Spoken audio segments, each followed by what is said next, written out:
నేను జావేదాని కలుసుకోవాలి. తను జాగ్రత్తగా ఉందో లేదో అడిగి మరీ తెలుసుకోవాలి. నేను పెంచి పెద్ద చేయాలి కదా, తన కొడుకుని పెంచాలిగా. మీకు అవకాశం తప్పకుండా వస్తుంది మహామంగ గారు. అయితే అంతకంటే ముందుగా మీరు భోజనం చేయడం ముఖ్యం. అప్పుడే మీరు కోలుకుంటారు. దయచేసి మన్నించండి. నేను మిమ్మల్ని కలవటానికి కబురు పంపించలేదు. నేను జావీదా బేగంని కలుసుకోదలిచాను.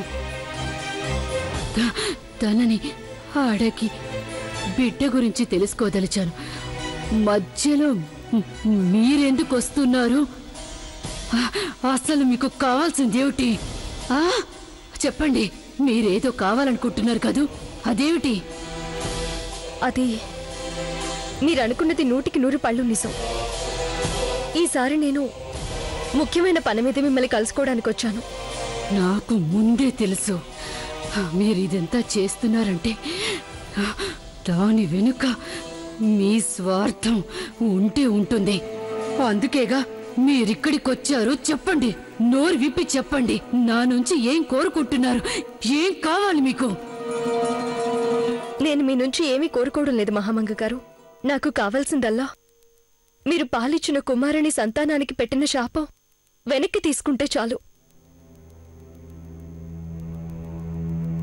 కుదరదు. ఎంత మాత్రం కుదరదు.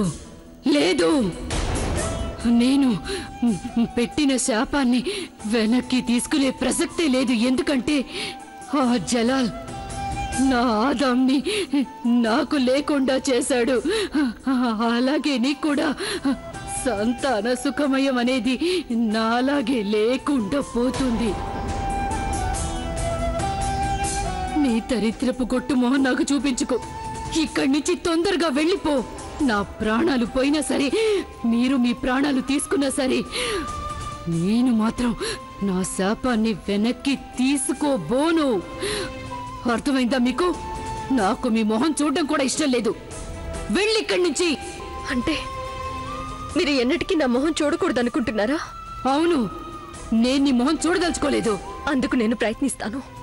అదే మంచిది.